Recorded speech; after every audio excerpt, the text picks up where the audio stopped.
پڑھیے بیٹا.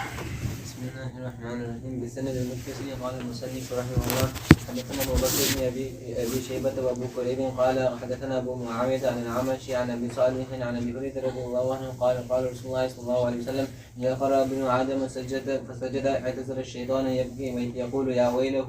وفي روايه ابي كريب يا ويلي امير ابن ادم بالسجود فسجد فله الجنه وامرت بالسجود فابيت بسم الله الرحمن الرحيم. الحمد لله رب العالمين والصلاة والسلام على أشرف الأنبياء والمرسلين وعلى آله وصحبه أجمعين. أما بعد، بالسند المتصل قال المصنف رحمهم الله تعالى بسنده عن أبي هريرة قال قال رسول الله صلى الله عليه وسلم إذا قرأ ابن آدم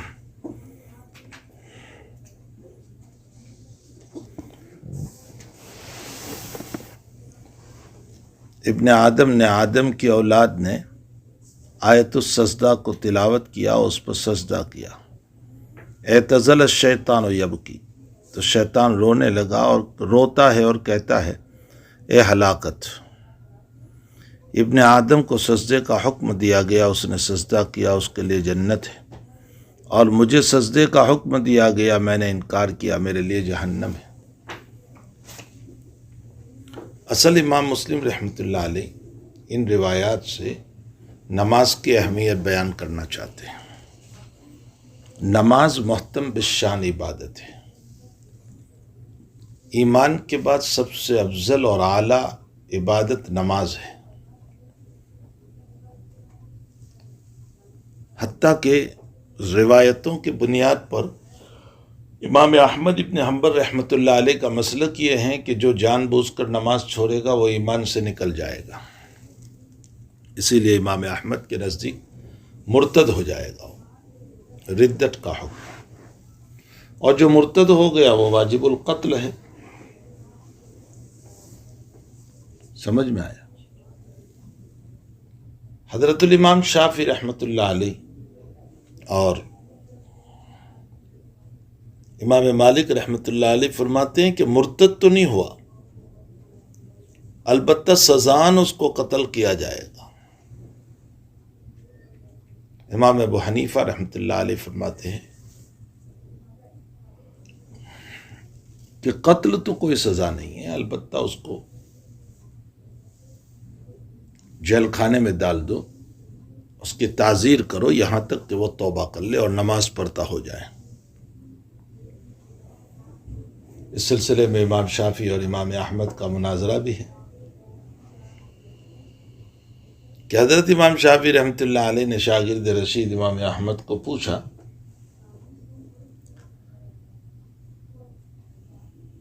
کہ بیٹا احمد، تم جو کہہ رہے ہو کہ اگر جان بوجھ کر نماز چھوڑ دیں تو اس صورت میں خارج عن الایمان ہے، ایمان سے نکل جاتا ہے، تو تمہاری دلیل؟ فرمایا من ترک الصلاۃ متعمدا فقد کفر. کہا اچھا، تو اب اس کے ایمان لانے کا طریقہ کیا ہوگا؟ پھر تم نے کفر کا فتویٰ دیا تو اب وہ ایمان کیسے لائیں؟ تو امام احمد نے فرمایا نماز پڑھ لے. تو امام شافعی رحمۃ اللہ علیہ نے فرمایا کہ وہ تو مرتد ہے تمہارے حکم میں، تو نماز کیسے ہوگی اس کی؟ تو فرمایا کہ لا الہ الا اللہ پڑھ لے. تو امام شافعی رحمۃ اللہ علیہ فرماتے ہیں کہ لا الہ الا اللہ تو وہ پڑھتا ہی ہے، اس نے کلمے کا تو انکار کیا ہی نہیں. اس پر ہے کہ فصمت فسقط امام احمد رحمہ اللہ تعالی. امام احمد کوئی جواب نہیں دے سکے اس پر. اور ظاہر سی بات ہے کہ اگر تم نماز پڑھنے کو کہہ رہے ہیں تو مرتد کی نماز تو ہوتی نہیں، اور اگر تم کلمہ پڑھنے کو کہہ رہے ہو تو پھر کلمے کے سلسلے میں وہ کلمہ تو پڑھتا ہی ہے، اس نے کلمے کا انکار تو کیا ہی نہیں ہے. واللہ سبحانہ وتعالی عالم. لیکن اس سے یہ ضرور معلوم ہوتا ہے کہ نماز محتم بالشان عبادت ہے. یہ جو ابھی روایت پیش کی اس سے بھی یہی سمجھ میں آ رہا ہے کہ ابن آدم کو سجدے کا حکم دیا آیت السجدہ کی تلاوت پر. قرآن کریم میں جو 14 سجدے ہیں تو ابن آدم کو حکم دیا، انہوں نے سجدہ کیا، اور میں نے انکار کیا تو میں جہنمی ہو گیا. جب ترک سجدہ پر جہنمی ہے تو ترک صلات پر جہنمی کیوں نہیں ہوگا؟ استدلال سمجھ میں آئے؟ سجدہ جز ہے نماز کا، اور جب سجدہ چھوڑ دیا تو جہنمی ہوا، تو نماز چھوڑ دے گا تو یقیناً جہنم کا مسئلہ ہوگا۔ واللہ سبحانہ وتعالی عالم۔ جی وبه قال حدثني زهير بن حرب قال حدثنا وكيع قال حدثنا الأعمش بهذا الإسناد مثله غير أنه قال فحسيت فلي النار. وبه قال حدثنا يحيى بن يحيى التميمي وعثمان بن أبي شيبة كلاهما عن جرير قال يحيى أخبرنا جرير عن الأعمش عن أبي سفيان قال سمعت جابر رضي الله عنه. امام احمد ابن حنبل رحمۃ اللہ علیہ سے، امام احمد ابن حنبل سید الطائفہ جنید بغدادی کے پاس گئے۔ اسے معلوم ہوتا ہے کہ ہمارے اکابر بھی اہل اللہ کے پاس جاتے تھے، یہ نہیں کہ ہم بڑے علامہ بن گئے تو اب بزرگوں کے پاس نہیں جانے کا۔ جنید بغدادی کے پاس گئے تو ایک مرتبہ جب گئے ہیں تو چند سوالات کیے۔ ان سوالوں میں ایک سوال یہ تھا کہ حضرت یہ عجیب و غریب مسئلہ ہے کہ انسان کی نماز میں غلطی کچھ بھی ہوتی ہے لیکن تلافی سجدے سے ہے۔ فاتحہ چھوڑ دی، کہتے سجدہ کرو، ضم سورت چھوڑ دی، کہتے سجدہ کرو، اتحیات چھوڑ دی، سجدہ کرو۔ فرمایا حضرت یہ سمجھ میں نہیں آتا کہ بس تلافی ایک ہی شکل ہے، سجدہ سجدہ سجدہ، حالانکہ تلافی کی شکل ہونی چاہیے تھی کہ الحمدوں کی جگہ پر دوسری رکعت میں 2 مرتبہ پڑھا لیتے، اتحیات کی جگہ پر آخری قعدے میں 2 مرتبہ پڑھوا لیتے۔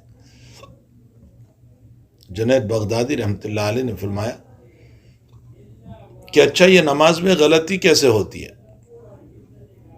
فرمایا شیطان کراتا ہے، اذکر قضا اذکر قضا، بہت ساری باتیں یاد دلاتا رہتا ہے۔ تو فرمایا کہ شیطان کیوں غلطی کراتا ہے؟ کہا تاکہ نماز خراب کرے، اور وہ جہنمی ہے تو ہم کو بھی جہنم میں لے جائیں۔ تو وہ جہنمی بنا کیوں؟ امام حضرت جنید بغدادی فرمایا سجدہ چھوڑ کر۔ تو جنید بغدادی نے فرمایا رحمۃ اللہ علیہ نے کہ شیطان سجدہ چھوڑ کر جہنمی بنا، تو اللہ تعالیٰ نے فرمایا کہ میرے بندو تمہاری غلطی پر تم سجدہ کر لو، میں تمہیں جنت دے دوں گا۔ تو جس سجدے کو چھوڑ کر ابلیس جہنمی بنا، اسی سجدے کو ہم نماز میں سجدہ تلاوت کو سجدہ سہو کو ادا کر کے ہم جنتی بن جاتے ہیں۔ امام احمد اپنے ساتھ شاگردوں کو لے گئے تھے، احمد نے فرمایا اپنے شاگردوں سے کہ بھائی اس کو دل کی تھیلی میں رکھ دو، جیب میں نہیں، دل کی تھیلی میں، اس لیے کہ یہ جواب کہیں نہیں ملے گا، اور واقعتاً یہ جواب نہیں ملے گا۔ تو اہل اللہ کے دل سے بعض مرتبہ جو باتیں نکلتی ہیں نا، ایک مرتبہ کسی نے حضرت تھانوی رحمۃ اللہ علیہ سے پوچھا کہ حضرت بعض لوگ یوں کہتے ہیں کہ چراغ کو پھونکوں سے نہیں بجھانا چاہیے، موم بتی جل رہی ہے نا تو لوگ پھونک مارتے ہیں، تو پھونک سے اس کو بجھانا نہیں چاہیے۔ حضرت نے فرمایا کیوں؟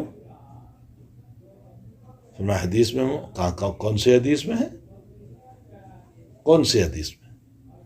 بلکہ میں قرآن سے ثابت کرتا ہوں کہ چراغ کو پھونکوں سے بجھائے۔ اللہ تعالیٰ فرماتے ہیں لیطفئوا نور اللہ بافواہہم، وہ اللہ کے نور کو بجھانا چاہتے ہیں بافواہہم، اپنے منہ کی پھونکوں سے۔ اگرچہ یہ آیت کفار سے متعلق ہے، اور یہاں منہ کے پھونک سے مطلب کلام، وہ اپنے کلام سے اسلام کے چراغ کو بجھانا چاہتے ہیں، یہ مطلب ہے۔ لیکن بہرحال اتنا تو ثابت ہوا کہ منہ کے پھونکوں سے معلوم ہوتا ہے کہ اس آیت سے تو خود ہی ثابت ہوتا ہے کہ پھونک کے ذریعے سے بجھا سکتے ہیں۔ اور فرمایا اگر ہاتھ سے یوں بجھانے جاؤ گے اور کبھی ہاتھ لگ گیا چراغ میں اور نیچے چراغ گر گیا تو یا تو تیل گرے گا یا چتائی جلے گی، تو اس کے بجائے پھونک سے بجھانا اچھا ہے۔ یا کم سے کم ہاتھ جل جائے گا۔ اب یہ بات کہاں ملے گی کتابوں میں؟ یہ ان کے دل کی باتیں ہیں۔ تو بہرحال اہل اللہ کے قلوب سے جو باتیں نکلتی ہیں نا وہ بڑی عجیب و غریب ہوا کرتی ہے۔ جی وبه قال حدثنا يحيى بن يحيى التيمي وعثمان بن ابي شيبه كلاهما عن جرير قال يحيى اخبرنا جرير عن الاعمش عن ابي سفيان قال سمعت جابر رضي الله عنه يقول سمعت النبي صلى الله عليه وسلم يقول ان بين الرجل وبين الشرك والكفر ترك الصلاه. چلیے. به قال حدثنا ابو غسان المسمعي قال حدثنا الضحاك بن مخلد عن ابن جريج قال اخبرني ابو الزبير انه سمع جابر بن عبد الله رضي الله عنهما يقول سمعت رسول الله صلى الله عليه وسلم يقول بين الرجل وبين الشرك والكفر ترك الصلاة. جی. وبه قال حدثنا منصور بن ابي مزاحم قال حدثنا ابراهيم بن سعد وحدثني محمد بن جعفر بن زياد قال حدثنا ابراهيم يعني ابن سعد عن ابن شهاب عن سعيد بن المسيب عن ابي هريره رضي الله عنه قال سئل رسول الله صلى الله عليه وسلم اي الاعمال افضل قال ايمان بالله عز وجل قيل ثم ماذا قال الجهاد في سبيل الله ثم قيل ثم ماذا قال حج مبرور. اصل میں جب نبی علیہ السلام سے سوال ہوا کہ کون سا عمل افضل ہے تو حضرت نے مختلف موقعوں پر مختلف جواب دیا۔ کبھی یہ فرمایا کہ افضل ایمان ہے، کبھی فرمایا افضل اعمال نماز ہے، کبھی فرمایا افضل عمل بر الوالدین ہے، ماں باپ کی اتباع ہے، کبھی فرمایا الجہاد فی سبیل اللہ ہے۔ تو مختلف مواقع پر مختلف جواب دیے۔ اس کی وجہ کیا ہے؟ اشخاص کو دیکھ کر، پوچھنے والوں کو دیکھ کر۔ سمجھ میں آیا؟ یعنی پوچھنے والے میں جو کمی ہوتی تھی نا نبی علیہ السلام اس کے مطابق جواب دیتے تھے۔ مثلا کسی میں نماز کی کمی ہے تو حضرت فرماتے ہیں کہ الصلاۃ لوقت، یا وقت پر نماز پڑھا کرو۔ کسی میں کمی ہے کہ ماں باپ کی اطاعت نہیں کرتا، فرماتے تھے بر الوالدین۔ سمجھ میں آپ؟ یا پھر زمانے کے اعتبار سے آپ نے فرمایا، کسی زمانے میں جہاد کی ضرورت تھی تو آپ نے فرمایا الجہاد فی سبیل اللہ، تو زمانے کے اعتبار سے۔ جی. وفي رواية محمد بن جعفر قال ایمان باللہ ورسولہ.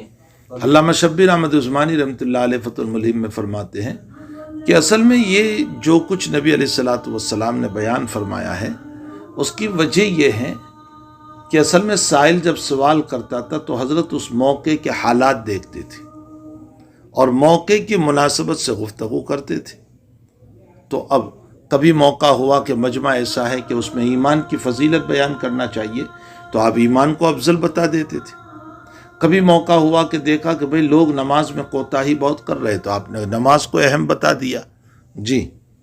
وبه قال حدثنيه محمد بن رافع وعبد بن حميد عن عبد الرزاق قال اخبرنا معمر عن الزهري بهذا الاسناد مثله. وبه قال حدثني ابو الربيع الزهراني قال حدثنا حماد بن زيد قال حدثنا هشام بن عروة وحدثنا خلف بن هشام واللفظ له قال حدثنا حماد بن زيد عن هشام بن عروة عن أبيه عن أبي مراوح الليثي عن أبي ذر رضي الله عنه قال قلت يا رسول الله أي الأعمال أفضل قال الإيمان بالله والجهاد في سبيله قال قلت أي الرقاب أفضل قال کون سا غلام آزاد کرنا افضل ہے؟ جی. قال أنفسها عند أهلها گھر والوں کے نزدیک اس کی عزت ہو جس غلام کی، وقع اور عزت اس غلام کی ہوگی جو صاحب ہنر ہو، جس کے پاس کوئی ہنر ہو، جو بیٹھا کھانے والا ہو اس کی کیا عزت ہوگی؟ جی. وَأَكْثَرُهَا ثَمَنًا، اور ملکیت اور ثمن کے اعتبار سے وہ قیمتی ہو، اور قیمتی غلام وہی ہوتے تھے جس کے پاس کوئی ہنر ہو۔ جی. اگر میں غلام آزاد نہ کر سکوں، فرمایا تعین صانعا او تصنع لآخر، کاریگر کی مدد کر دو۔ کیا مطلب؟ کسی کے پاس بیچارے کے پاس ہنر تو ہے لیکن ہنر چلانے کے لیے پیسے نہیں۔ مثلا ایک آدمی ٹیلر ہے لیکن ٹیلرنگ کے لیے مشین نہیں، تو اس غریب کو مشین دلا دو تاکہ وہ غریب اپنی زندگی اس کے اوپر گزار سکے۔ یہاں تو آپ کو اس کا احساس نہیں ہوتا، اس لیے کہ یہاں تو بھائی حکومت بھی دیتی ہے، پیسے تعاون کرتی ہے، مدد کرتی ہے، اولاد کو بھی دیتی ہے، سب کو دیتی ہے۔ لیکن ان غریب ممالک میں جہاں حکومت کی طرف سے کوئی مدد نہیں ہوتی ہے اور جہاں انسان کی اپنی اولاد کو بھی کھلانا پلانا ہے تو وہاں آپ مدد کر دیں. جی. قال قلت يا رسول الله أرأيت إن ضعفت عن بعض العمل قال تكف شرك عن الناس فإنها صدقة. فرمایا آگے اور کون سا عمل؟ فرمایا اپنے شر سے لوگوں کو بچاؤ. کسی کو یہ جملہ یاد رکھنا کیا فرماتے؟ اپنے شر سے لوگوں کو بچاؤ. یہ بہت بڑی چیز ہے. کم سے کم تو کسی کو نفع نہیں پہنچا سکتے، نقصان نہ پہنچاؤ. جی. فإنها صدقة منك على نفسك. چلیے یہ بھی تمہاری طرف سے صدقہ ہو جائے گا. تم کسی کو غلط مشورہ نہ دو، غلط بات نہ کہو، غلط رائے نہ دو، اس پر بھی تمہیں صدقے کا ثواب ملے گا. اس کا مطلب یہ نکلا کہ تم اچھی بات نہیں کہہ سکتے ہو. ویسے تو اچھی بات کہنا چاہیے، کسی کو اچھا مشورہ دینا چاہیے، لیکن تم اچھی بات نہیں کہہ سکتے ہو تو کم سے کم بری بات بھی نہ کہو، غلط مشورہ بھی نہ دو اس کو. جی. وبه قال حدثني محمد بن رافع وعبد بن حميد قال عبد أخبرنا قال ابن رافع حدثنا عبد الرزاق قال أخبرنا معمر عن الزهري عن حبيب المولى عروة بن الزبير عن عروة بن الزبير عن أبي مراوح عن أبي ذر رضي الله عنه عن النبي صلى الله عليه وسلم بنحوه غير أنه قال فتعين صانعا أو تصنع ثانیاً میں ابھی بتا چکا، جس کے پاس ہنر ہے لیکن ہنر چلانا نہیں. یا اخرق اس کو کہتے ہیں جس کے پاس بیچارے کے پاس ہنر بھی نہیں، کوئی ہنر نہیں، اس کا آپ تعاون کر دیں. یہاں بھی آپ کو ایسے لوگ مل جائیں گے کہ جن غریب کے پاس کوئی ہنر نہیں ہوتا ہے اور وہ یہاں وہاں ہاتھ مارتے رہتے، تو ضرورت پڑنے پر آپ ان کا تعاون کر دیں. جی.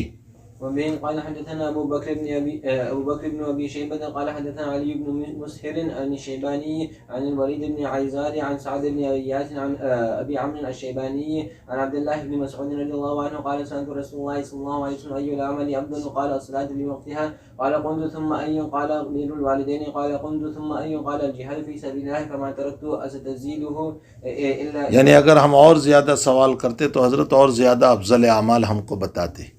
جی.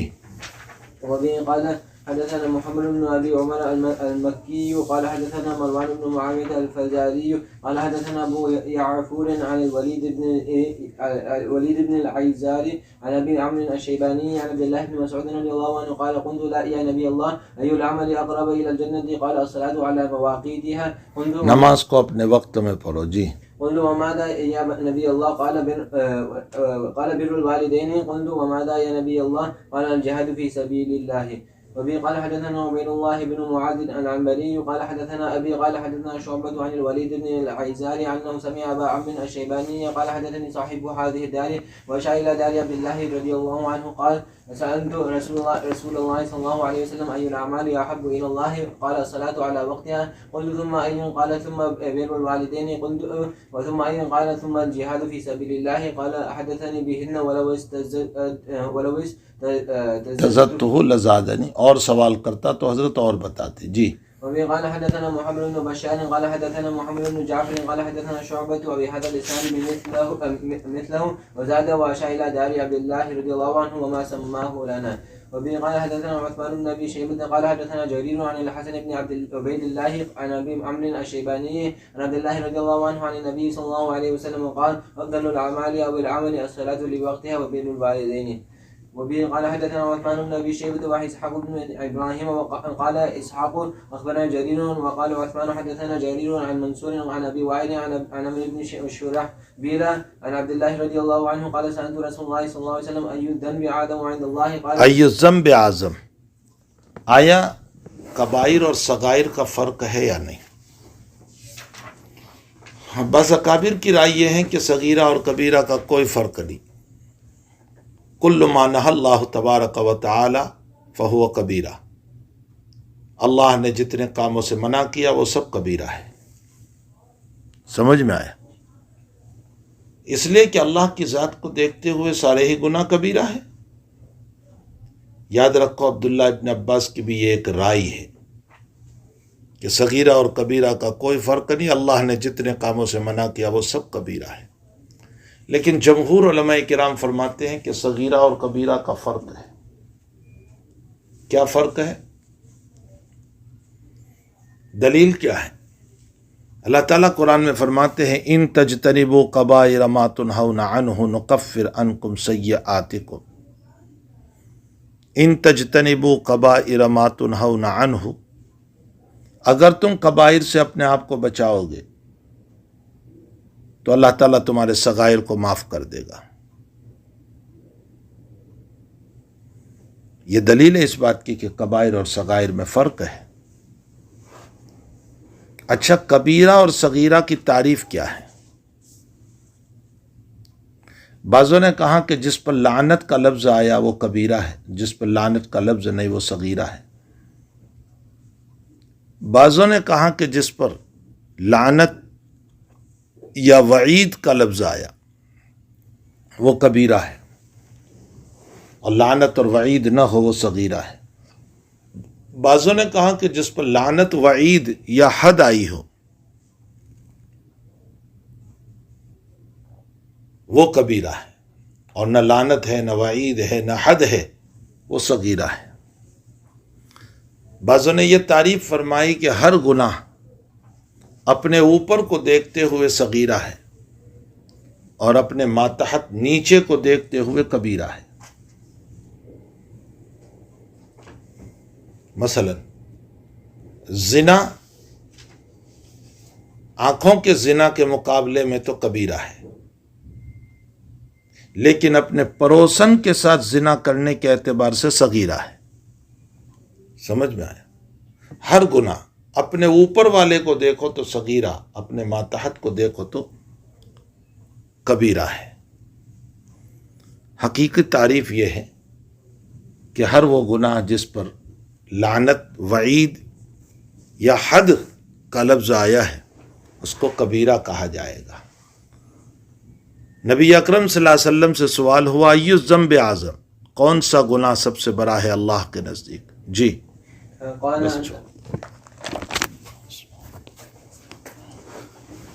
لا الہ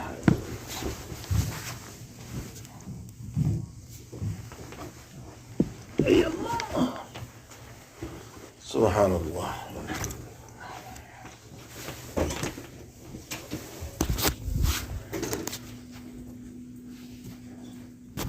قال أن تجعل لله ندا وهو خلقك قال قلت له إن ذلك لعظيم قال قلت ثم أي قال ثم أن تقتل ولدك مخافة بسم اللہ الرحمن الرحیم۔ تو بڑے گناہ نبی علیہ السلام سے جب پوچھا گیا تو پہلا گناہ بتایا ان تجعل للہ ندا وهو خلقک، اللہ تعالیٰ کے ساتھ کسی کو شریک کرنا جبکہ اس اللہ نے تم کو پیدا کیا۔ شرک تو خود بدترین گناہ ہے،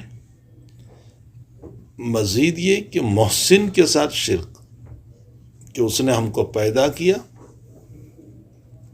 اور ہم اس محسن کے ساتھ جو ہے شرک کر رہے ہیں، تو شرک جو ہے اکبر القبائر ہے،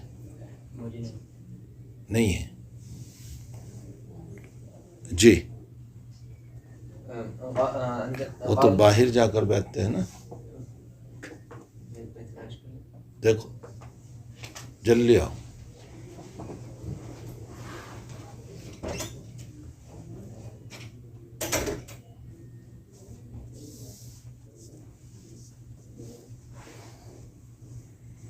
اللہم لک الحمد کلہ ولک الشکر۔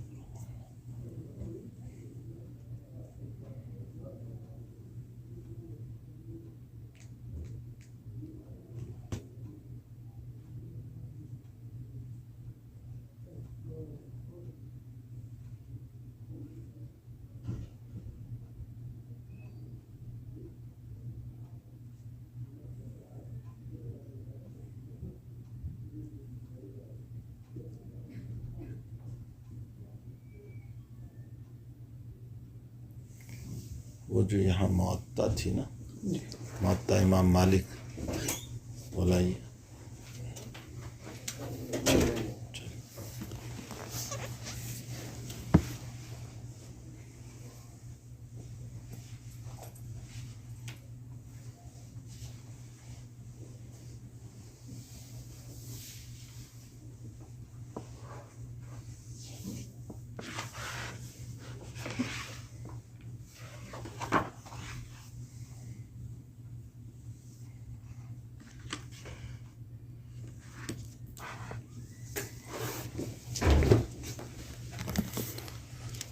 دوسرا گناہ بتا رہے ہیں،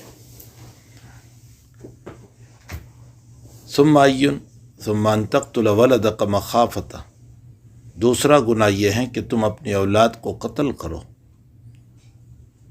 اس بات کے خوف سے کہ وہ تمہارے ساتھ کھانے میں شریک ہوں گے، ان یطعم معک، تو اولاً تو قتل خود ہی گناہ ہے، پھر مزید اس پر یہ ہے کہ وہ تمہارے ساتھ کھانے میں شریک ہوں گے، اس لیے قتل کر دینا، یہ مزید گناہ بڑھ گیا۔ نمبر 3، ان تزانی حلیلۃ جارک، اپنے پڑوسی کی عورت کے ساتھ غلط کام زنا کرنا۔ زنا تو خود ہی برا ہے، گناہ کبیرہ ہے، لیکن پڑوسی کے ساتھ اس لیے کہ پڑوسی نے تم پر اعتماد کیا تھا، اور جس نے تم پر اعتماد کیا تھا اسی کا تم نے گھر مارا، تو یہ مزید اکبر الکبائر ہو گیا۔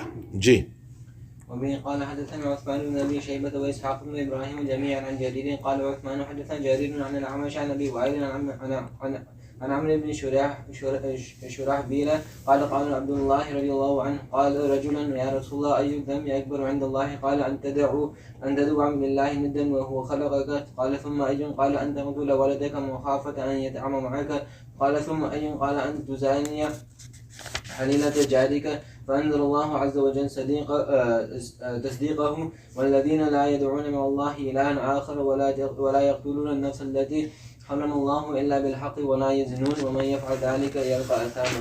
جی وبه قال حدثني عمرو بن محمد بن بكير بن محمد الناقد قال حدثنا إسماعيل بن علية عن سعيد الجريري قال حدثنا عبد الرحمن بن أبي بكرة عن أبيه رضي الله عنه قال كنا عند رسول الله صلى الله عليه وسلم فقال ألا أنبئكم بأكبر الكبائر ثلاثا الإشراك بالله وعقوق الوالدين وشهادة الزور معلوم ہوتا ہے والدین کی نافرمانی بھی بڑا گناہ ہے، اکبر الکبائر ہے۔ جی قول الزور وكان رسول الله صلى الله عليه وسلم متكئا فجلس فما زال يكررها حتى حضرت ایک لگا کر بیٹھے تھے، سیدھے بیٹھ گئے اور بار بار بولنے لگے، الا وقول الزور، الا وقول الزور، جھوٹی گواہی، جھوٹی گواہی، یہاں تک کہ ہم کہنے لگے کہ حضرت خاموش ہو جائے تو اچھا، اس لیے کہ حضرت جتنی مرتبہ بولیں گے گناہ میں اتنا تعاقد ہو جائے گا، اتنا ہی وہ بڑا بنتا چلا جائے گا، اس لیے ہم نے کہا لیتہ سقط، کاش نبی علیہ السلام اب خاموش ہو جائیں۔ جی وبه قال حدثني يحيى بن حبيب الحارثي وقال حدثنا خالد وهو ابن الحارث قال حدثنا شعبة قال أخبرنا عبيد الله بن أبي بكر عن أنس رضي الله عنه عن النبي صلى الله عليه وسلم في الكبائر قال الشرك بالله وحقوق الوالدين وقتل النفس وقول الزور، وقتل النفس، کسی کو بلا وجہ کے قتل کرنا۔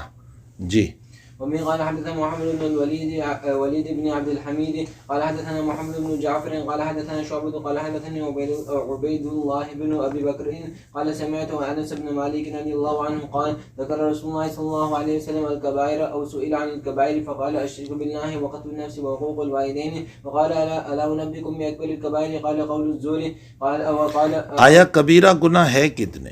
بعضوں نے 3 کہا، بعضوں نے 7 کہا، بعضوں نے کچھ اس سے بھی زیادہ کہا، حتیٰ کہ بعضوں نے 700 بتائے۔ بہرحال کبیرہ گناہ کی بھی ایک بہت بڑی تعداد ہے۔ علامہ ابو بکر رحمۃ اللہ علیہ، ابو بکر ابن عربی نے مستقل اس پر کتاب لکھی ہے، کتاب الکبائر، یہ کتاب پڑھنے کے قابل ہے، اس کو دیکھنا چاہیے اس کتاب کو، اس میں تمام کبیرہ گناہ اور پھر گناہوں سے بچنے کا طریق وغیرہ اس میں لکھا ہوا ہے۔ پھر یہ کہ ایک ہمارے مفتی محمود حسن صاحب گنگوہی کی ایک کتاب ہے گناہ بے لذت، انسان گناہ بھی کرتا ہے کوئی لذت بھی نہیں، مثلاً یہ ہے کہ انسان کسی کو دیکھ رہا ہے حالانکہ حاصل ہونے والا کچھ بھی نہیں، تو جس پر کوئی فائدہ برآمد نہ ہو ایسے گناہ ہم کیوں کریں؟ جی أو قال شهادة الزور قال شعبة أكبر ظني أنه شهادة الزور. وبه قال حدثني هارون بن سعيد الأيلي قال حدثنا ابن وهب قال حدثني سليمان بن بلال عن ثور بن زيد عن أبي الغيث عن أبي هريرة رضي الله عنه أن رسول الله صلى الله عليه وسلم قال اجتنبوا السبع الموبقات. اس میں 7 آیا، موبقات ای مہلقات، 7 ہلاک کرنے والے گناہ ہیں۔ جی وقيل يا رسول الله وما هن؟ قال الشرك بالله والسحر وقتل النفس التي حرم الله إلا بالحق وأكل مال اليتيم وأكل الربا سحر گناہ کبیرہ ہے۔ آیا دنیا میں سحر کی حقیقت ہے یا نہیں؟ اس کا جواب یہ ہے کہ ہاں، سحر کی حقیقت ہے۔ بعض لوگوں نے اس کو منع کیا اور یہ کہا کہ سحر کچھ نہیں ہے، یہ تو نظر بندی ہے، جس کو آپ کی زبان میں کہتے ہیں مسمورزم، ہاتھ کی چالاکی، کہ کبھی رومال کو ہلا کر 1 میں سے 2 بنا دیتے ہیں اور 2 میں سے 4 بنا دیتے ہیں۔ لیکن جمہور یہ کہتے ہیں کہ سحر کی حقیقت ہے، اس کا انکار نہیں کیا جا سکتا۔ نبی اکرم صلی اللہ علیہ وسلم پر سحر ہوا اور لبید شاعر نے کیا تھا۔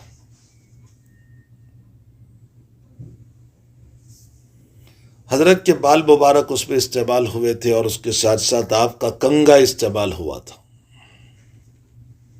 اور اس کنگے کے اندر کنگے کے دندانے لے کر کے ایک پتلے کی شکل بنائی تھی، انسانی شکل، اور اس کو ایک کنویں میں دفن کیا تھا، جس کنویں کا نام تھا بیر زروان۔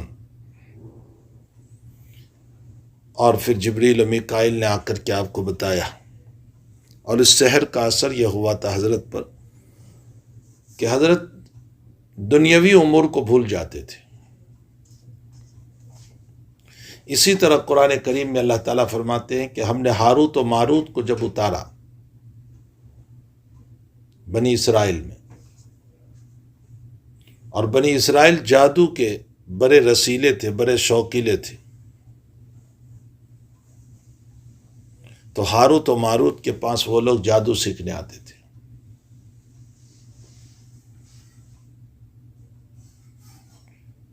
تو جب آتے تھے تو یہ دونوں ہاروت و ماروت یوں کہتے تھے کہ بھئی اس کو نہ سیکھو ورنہ کفر ہو جائے گا۔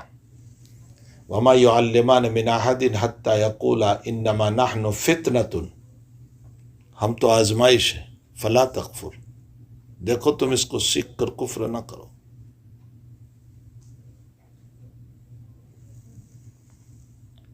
فَيَتَعَلَّمُونَ مِنْهُمَا مَا يُفَرِّقُونَ بِهِ بَيْنَ الْمَرْءِ وَزَوْجِهِ، وہ اس طرح کا جادو سکھاتے تھے کہ جس کی وجہ سے میاں بیوی میں جدائی ہو جاتی تھی، تفریق ہو جاتی تھی۔ دیکھو اس سے سحر ثابت ہوا۔ تو بہرحال سحر اپنی جگہ ثابت ہے، اس کا انکار نہیں کیا جا سکتا۔ لیکن ایک مسئلہ یاد رکھو، سحر سے، جادو سے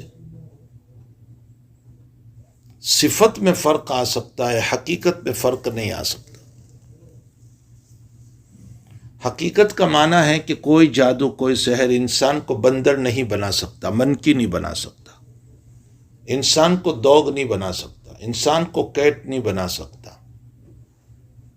ہاں، صفات میں فرق آ سکتا ہے، اور وہ یہ ہے کہ تندرست تھا بیمار ہو جائے، ذہن تیز تھا غبی ہو جائے، چہرہ خوبصورت تھا سیاہی آ جائے، یہ ہو سکتا ہے۔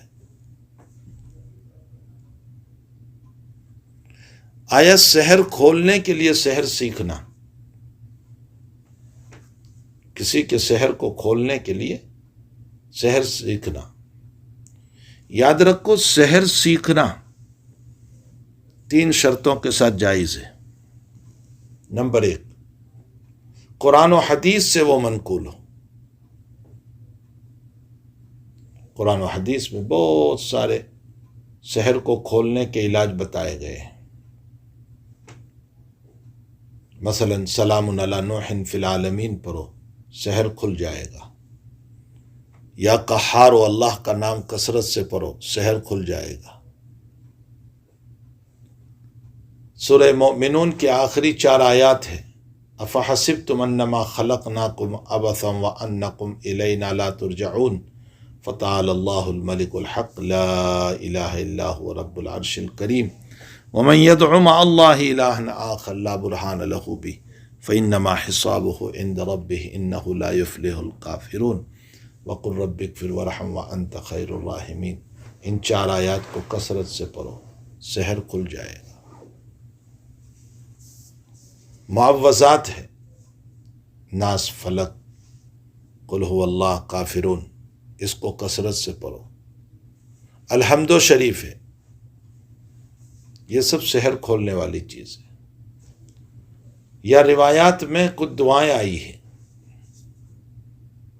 تو نمبر 1 قرآن و حدیث سے منقول ہو، نمبر 2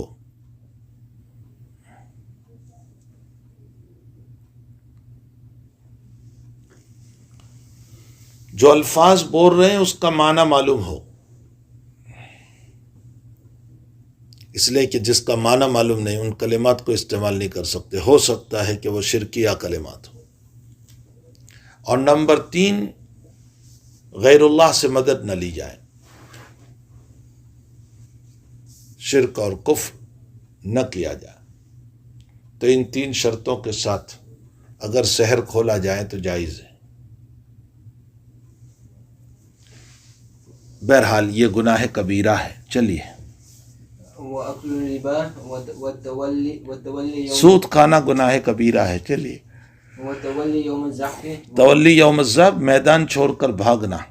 جی، وَغَضْفُ الْمُحْصَنَاتِ الْغَافِلَاتِ پاک دامن عورت پر تہمت لگانا گناہ کبیرہ ہے۔ ایک عورت پاک دامن ہے، محسن ہے، محسن نہیں محسن، اور اس پر الزام لگایا، یہ گناہ کبیرہ ہے۔ جی، وبه قال حدثنا قتيبة بن سعيد قال حدثنا الليث عن ابن الهادي عن سعد بن إبراهيم عن حميد بن عبد الرحمن عن عبد الله بن عمرو بن العاص رضي الله عنهما أن رسول الله صلى الله عليه وسلم قال من الكبائر شتم الرجل والديه قالوا يا رسول الله وهل يشتم الرجل والديه قال نعم يسب أباه۔ نبی اکرم صلی اللہ علیہ وسلم نے فرمایا کہ اپنے ماں باپ کو گالی دینا یہ کبیرہ گناہ ہے۔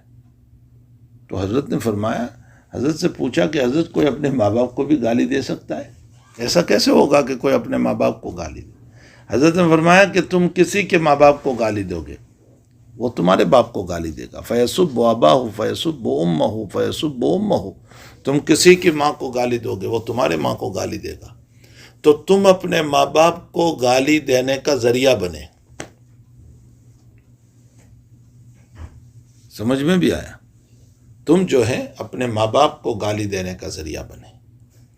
اس لیے ہم کسی کے ماں باپ کو گالی نہ دیں تاکہ ہمارے ماں باپ کو بھی کوئی گالی دینے والا نہ بنے۔ جی، ومن قال حدثنا ابو بكر بن ابي شيبه ومحمد بن المثنى وابن بشار جميعا محمد بن جعفر عن شعبة وحدثني محمد بن حاتم قال حدثنا يحيى بن سعيد قال حدثنا سفيان كلاهما عن سعد بن ابراهيم بهذا الاسناد مثله۔ لا الہ الا اللہ۔